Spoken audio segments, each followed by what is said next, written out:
Sir Vikravandi election வந்துட்டு அதை பத்தி எல்லா இடத்துலயுமே கொஞ்சம் வேலைகள் வந்து எல்லா வேட்பாளர்களுமே அந்த இடத்துல பயங்கரமா வேலை பார்த்துட்டு இருக்கிறாங்க. இதுல முக்கியமான கேள்வி என்னன்னா, அதிமுகவோட ஓட்டெல்லாம் யாருக்கு போகும் அப்படிங்கிற டவுட் எல்லாருக்குமே வந்திருக்கு. அதை நான் உங்ககிட்டயும் கேட்கிறேன், அதிமுகவோட ஓட்டெல்லாம் யாருக்கு போகும் சார்? அதிமுக தேர்தலில் நின்று இருந்தா கூட அதிமுக வாக்குகளுக்கு இவ்வளவு மவுஸ் இருந்திருக்காது. நிக்காதப்ப அங்க போட்டி போடுற 3 கட்சிகளும் இப்ப அதிமுக வாக்கு எங்களுக்கு தான் சொல்லி ஒவ்வொருத்தரும் கிளைம் பண்றாங்க. அதிமுக என்ன நினைக்குதுன்னா, அதிமுக வாக்குகள் அதிமுகவே சொன்னா கூட அவங்க திமுக போட மாட்டாங்க. எனக்கு தெரிஞ்சு அதிமுக குறியா இருக்கிறாங்க, அவங்க வந்துடக்கூடாதுங்கிறதுல உறுதியா இருக்காங்க. அதனால அவங்க சீமானுக்கு ஆதரவு தர்றாங்க மறைமுகமா என்ற தகவல் எனக்கு வந்துட்டு. எலெக்ஷன் நடக்குது. இப்ப யாருக்கிட்ட என்ன கேள்வி கேட்டாலும் வந்து விக்கிரவாண்டி எலெக்ஷன்ல அதிமுக ஓட்டு யாருக்கு போகும், இல்ல விக்கிரவாண்டி எலெக்ஷன்ல வெற்றி வாய்ப்பு யாருக்கு அப்படின்னு கேட்டாலும் எல்லாரும் சொல்ற ஒரே வார்த்தை, உங்களுக்கு ஈரோடு எலெக்ஷன் ஞாபகம் இல்லையா, அங்க யாரு வந்தான்னு உங்களுக்கு ஞாபகம் இல்லையா அப்படின்னு கேக்குறாங்க. சோ அந்த இடத்துல வெற்றி வாய்ப்பு அதிகமா வந்துட்டு சீமான் அவர்களுக்கு இருக்குன்னு சொல்றீங்க.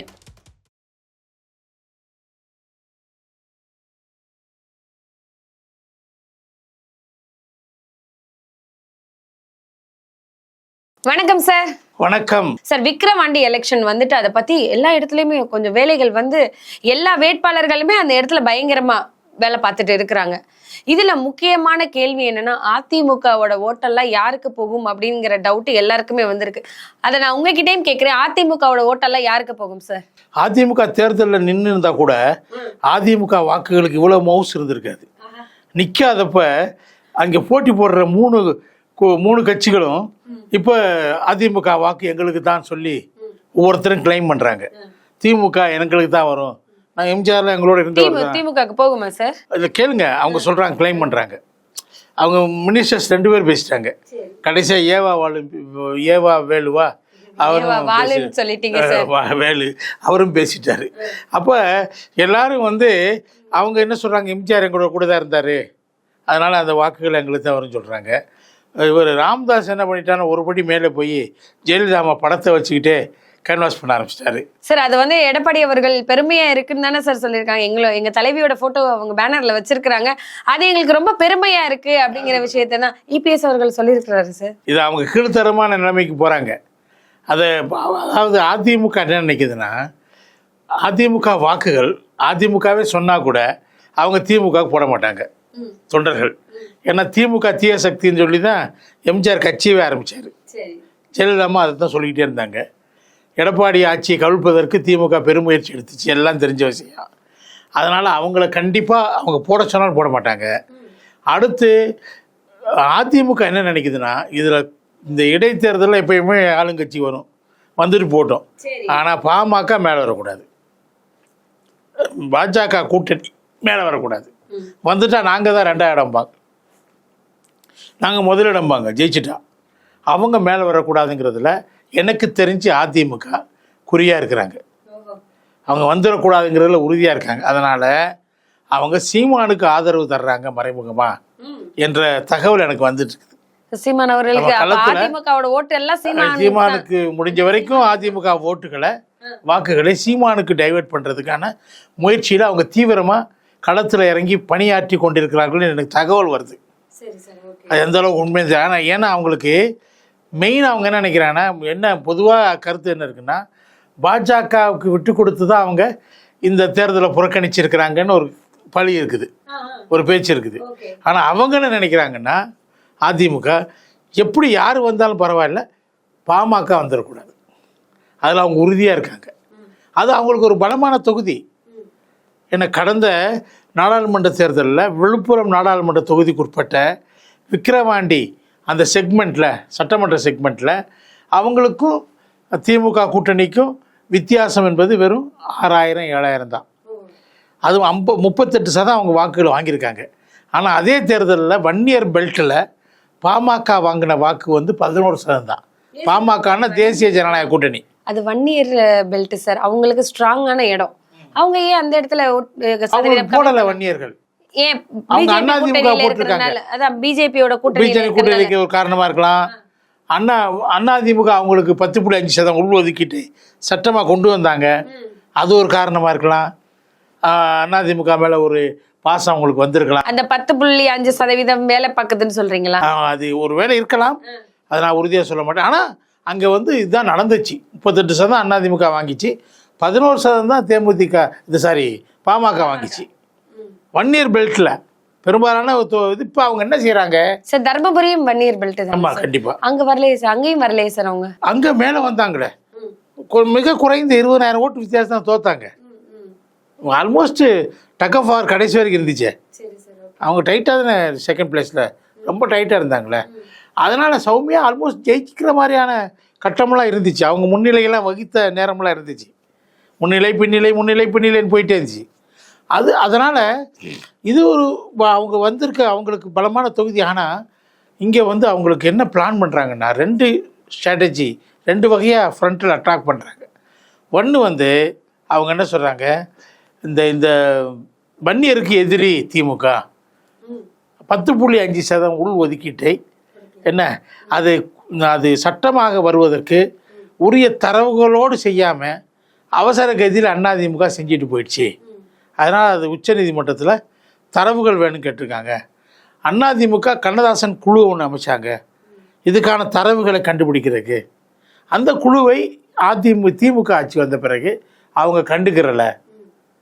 அந்த குழுவுக்கு அவங்க என்ன வகையிலையும் ஆதரவு தரலை. அது கிட்டத்தட்ட அதை முடக்கிட்டாங்க. அவங்களுக்கு தரவுகள் வந்து உச்சநீதிமன்றத்தில் இன்னும் தரமாட்டேங்கிறாங்க. அப்போ அவங்க பர்பஸ்ஃபுல்லாக வன்னியர்களுக்கு இந்த இடஒதுக்கீடு போகக்கூடாதுங்கிறதுல அவங்க உறுதியாக இருக்காங்கன்னு சொல்லி பாமக பிரச்சாரம் பண்ணுறாங்க.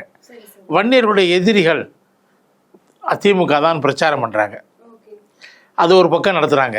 இன்னொரு பக்கம் என்ன சொல்கிறாங்க, நம்ம அதிமுக நமக்கு இணைய கொண்டு வந்த கட்சி, அது வந்து நிற்கலை, அதனுடைய வாக்குகள்லாம் நமக்கு தான், எனக்கு தான் வரணும்னு சொல்லி அந்த ஒரு பிரச்சாரத்தை பண்ணுறாங்க. வரும்னு சொல்லி பிரச்சாரத்தை அவங்களே சொல்லிக்கிறாங்க, எங்களுக்கு தான் வரும் அப்படின்னு சொல்லி. ஆமாம். ஆனால் இந்த மும்முனை போட்டியில் சீமானோட தான் அதிமுக நிற்கிது. சீமான் கட்சி அது முன்னணி நிர்வாகிகள் அதிமுக கள்ளக்குறிச்சி சாராய கொலைக்கு எதிராக நடத்தின உண்ணாவிரதத்தில் அவங்க போய் கலந்துக்கிட்டு வாழ்த்தி பேசியிருக்கிறாங்க.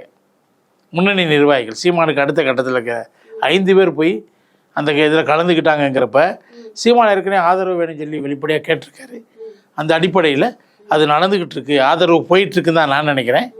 அதுதான் அதிமுகவுக்கு லாபமான விஷயம் கூட. தனியாக போய் கேட்கல, பொது வழியில் கேட்டுட்டு நிறுத்திக்கிட்டாரு. அப்போ இவங்க என்ன செய்கிறாங்க, அவர் ஒரு கூட்டணி மாதிரியான ஒரு முஸ்தீபுக்கு இப்போ போகிறதுக்கு தயாராக இல்லை. கூட்டணி இல்லைன்னு சொல்லிகிட்டே இருந்தவர் இப்போ அதிமுக கூட்டணிங்கிற மாதிரி போறதுக்கு அவர் தயாரா இல்ல. கூட்டணி அவர் கேட்கவே இல்ல சார். ஆதரவு கூட்டணினே அவர் சொல்லவே இல்ல. எல்லாரும் பேசுறவங்க தான் கூட்டணி கேட்டாரு, கூட்டணி போயிட்டாருன்னு சொல்லிட்டு ஒரு பிம்பத்தை கிரியேட் பண்றாங்களே தவிர அவர் போய் அதிமுகவோட கூட்டணி இப்ப வரைக்குமே சீமான் அவர்கள் நான் தனியா தான் அந்த ஓட்டெல்லாம் அதெல்லாம் அதுக்கு ஆதரவு கொடுங்க, அந்த ஓட்டெல்லாம் எங்களுக்கு வரட்டும், நம்மளுக்கு வரட்டும், நம்ம வேட்பாளர்கள் வரட்டும், ஆதரவு கொடுங்கன்னு தான் கேட்டிருக்காங்களே தவிர கூட்டணி எந்த இடத்துல கேட்டதன் அடிப்படையில உண்ணாவிரதத்துக்கு போய் ஆதரவு தெரிவிச்ச அடிப்படையில அவங்க இப்ப அதிமுக தங்களுடைய 2 எதிரிகளை வீழ்த்துவதற்கு இப்ப சீமானை ஆதரிக்க அவங்க களத்தில் இறங்கிட்டு தான் எனக்கு தகவல் வருது. அதிமுக களத்துல இறங்கிட்டாங்க, சீமானுக்கு சப்போர்ட் பண்ற மாதிரி இறங்கிட்டாங்க. சீமானுடைய 8%ங்கிறது தகவல் வந்துருச்சு. நிச்சயமா பல மடங்கு கூடும்.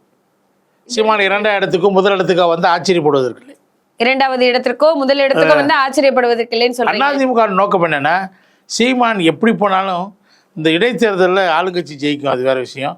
இப்போ எல்லா அமைச்சர்களும் அங்கே போய் கூட ஆரம்பிட்டாங்க. அவங்க பணங்கள்லாம் ரெடி பண்ணிடுவாங்க, எல்லாமே கீழே. ஒரு எலெக்ஷன் நடக்குது.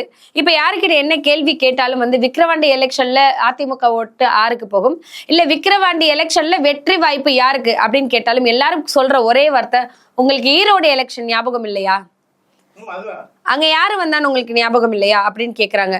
சோ அந்த இடத்துல வெற்றி வாய்ப்பு அதிகமா வந்துட்டு சீமான் அவர்களுக்கு இருக்குன்னு சொல்றீங்க. சீமானுக்கு இருக்குது வெற்றி வாய்ப்பு, ஏன்னா அதிமுக ஆதரிக்கிறதுனால. இல்லைன்னா 2ஆம் இடத்துக்காக அவர் வருவார். பாஜக கூட்டணி 2ஆம் இடத்துக்கு வந்துடக்கூடாதுங்கிறது தான் அதிமுகவுடைய வியூகம், லட்சியம் இந்த தேர்தலில். அது எனக்கு தெரியும், நல்லா தெரியுது.